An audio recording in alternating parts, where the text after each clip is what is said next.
9월 6일 만만한 뉴스입니다. 노인 인권을 증진하려면 노인들의 사회 경제적 활동이 갖는 긍정적인 영향에 관한 연구가 필요하다는 제안이 나왔습니다. 아시아 태평양 국가 인권기구 포럼의 법률 고문인 뉴사우스 웨일스 대법대의 앤드류 번스 교수는 지난 4일 서울 종로구 포시즌스 호텔에서 열린 세계 국가 인권기구 연합 노인 인권 특별 세션에서 이렇게 밝혔습니다. 번스 교수는 노인 인권 증진의 긍정적인 부분에 대한 연구가 이뤄져야 한다며 노인들이 계속해서 경제 활동을 한다고 했을 때 이에 따른 사회적인 영향을 살펴야 한다고 말했습니다.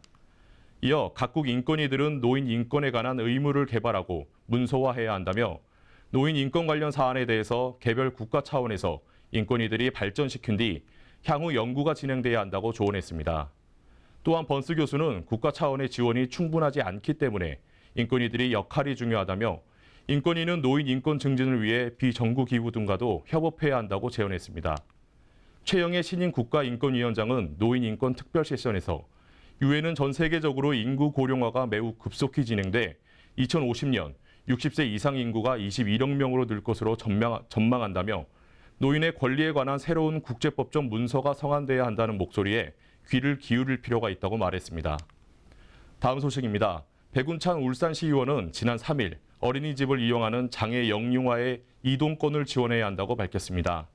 백 의원은 이날 울산시에 대한 서면 질문에서 현재 울산에서 어린이집을 이용하는 장애아 363명에게 제공되는 통학 관련 지원은 매우 제한적이라고 지적했습니다. 백 의원에 따르면 울산시에는 장애아 전문 어린이집 9곳이 운영되고 있으며 어린이집이 운행하는 장애아 수송 차량은 총 13대지만 이 중 4대는 올해 연말 9년이 넘어 자가용 자동차 유상 운송법상 어린이 통학 차량으로 이용할 수 없는 상황입니다. 백 의원은 재정 여건이 열악한 어린이집 입장에서 당장 차량을 구입할 수도 없고 차량 운행을 중단할 수도 없다며 차량 노후로 장애아들이 사고에 노출돼 있다고 말했습니다. 백 의원은 또 장애아 전문 어린이집에서 시비를 지원받아 채용한 운전기사의 정년을 60세로 제한하고 있어 운전기사 채용에 어려움을 겪고 있다며 노년층 일자리 확보 차원에서도 고민할 필요가 있다고 말했습니다. 그는 어린이집을 이용하는 장애아에 대한 통학 차량과 통학비, 통학 보조 인력 지원 등이 시급히 마련돼야 한다고 강조했습니다. 다음 소식입니다.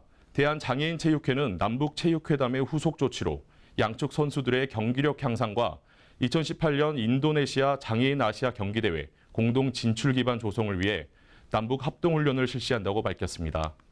지난 6월 남북회담 공동보도문에는 남과 북은 2018년 장애인 아시아 경기대회를 비롯한 국제 경기들에 공동으로 진출하고 라는 문구가 담긴 바 있습니다. 이에 합동훈련은 지난 3일에서 6일까지 3박 4일간 중국 국가장애인 체육훈련원에서 실시됩니다. 남북 양측 모두 아시아 경기대회에 참가하는 수영과 탁구 두 종목의 선수와 감독, 코치 16명이 참여합니다.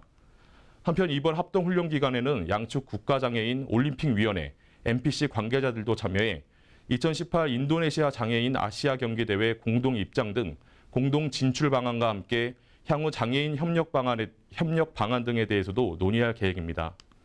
이 밖에 자세한 사항은 웰페어 뉴스 홈페이지와 장애인 신문, 복지TV 뉴스를 통해 확인하실 수 있습니다.